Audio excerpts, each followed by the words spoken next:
Try to bring up your children in the way that you want. What about the rights of the children themselves? Well, the rights of the children come when they are they're old enough to understand the issues. Until they get to that age, it's the parents' responsibility and duty. Do you teach them that atheists should be punished? You may not share that, but that is my religion. That is the way I've been brought up, and I bring that child into this world. I educate him.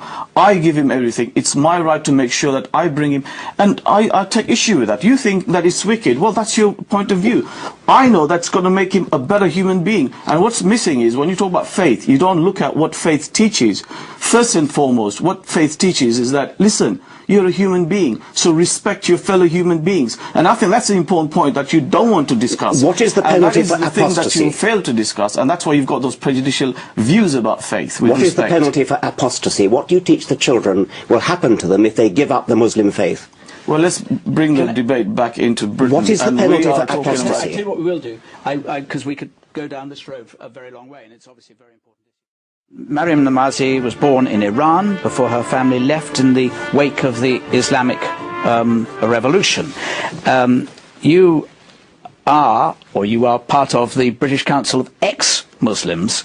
I presume that you believe religious principles are not entirely helpful to developing moral values. No, I actually think that oftentimes religious principles are actually quite immoral, to be quite frank. And I think that if you look at examples where girls are sexualized at a very young age, for example, if you look at Islamic schools where they're forced to veil, where they're taught that they're different from boys, where they're not allowed to listen to music, where they're completely segregated, and many such examples like that. I think, in fact, if there is any good morality that comes out of even religious education, it's not because of religion. It's oftentimes despite religion, and it's the result of an enlightenment and a vast social movement for 21st century values that have had an effect on religion as well. Let me bring in, I will come to you in a moment. Let me bring in Mohammed Muqaddam in response to that. I don't want to misreport, but at Muslim schools, the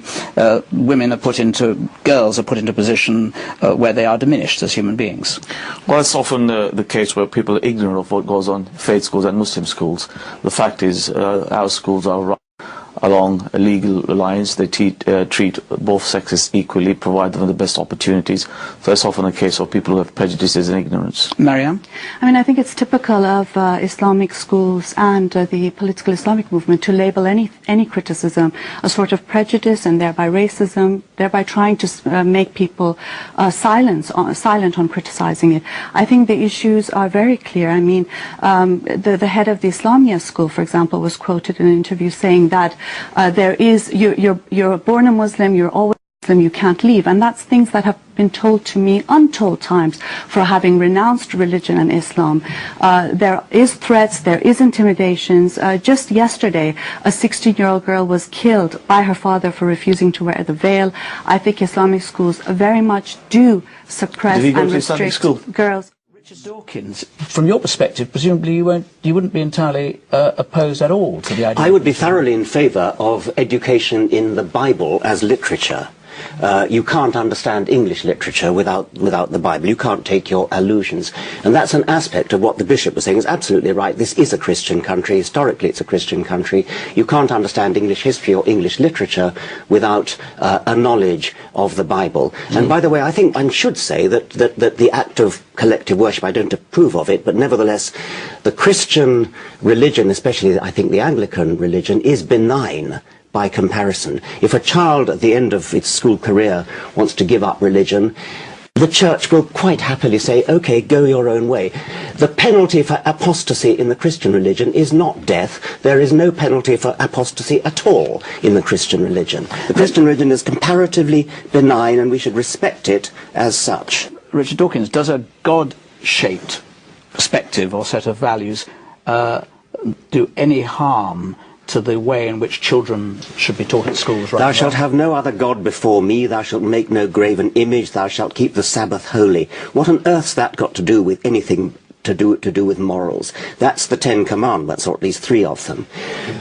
It would be deeply depressing if the only way children could get moral values was from religion, either from Scripture, and God knows we don't want them to get it from Scripture, I mean just look at Scripture, or from God, being intimidated by God.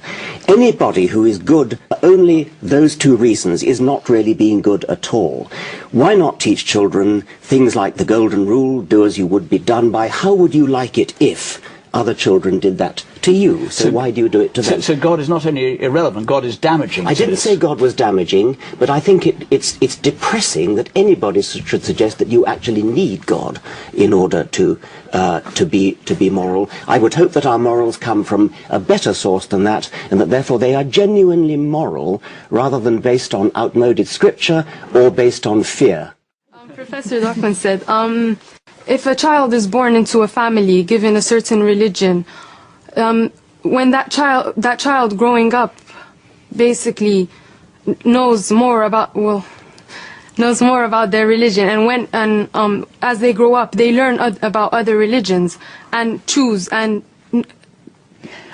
they can... Are you saying that the fact that you're brought up within a religious faith doesn't prevent you being open-minded or adopting any religion or none? Not at all. It does not prevent me from being open to other religions. I, in fact, have come to this country and chose to put the veil on. I have come to this country without a veil on. So not so very wicked is the view. But what is the penalty for apostasy? What is the penalty for leaving the Muslim faith? To be honest, I cannot back that point up. Dr. Mukadam, what is the penalty for apostasy? And, before... We keep coming down this apostasy. Well, give us a quick answer on what is the penalty for apostasy, and then we come to the audience one. You very well know, if it's an Islamic country, then the Sharia is very clear. Apostasy is dealt with the death penalty. Thank you, that's all I want to hear. But what's the relevance?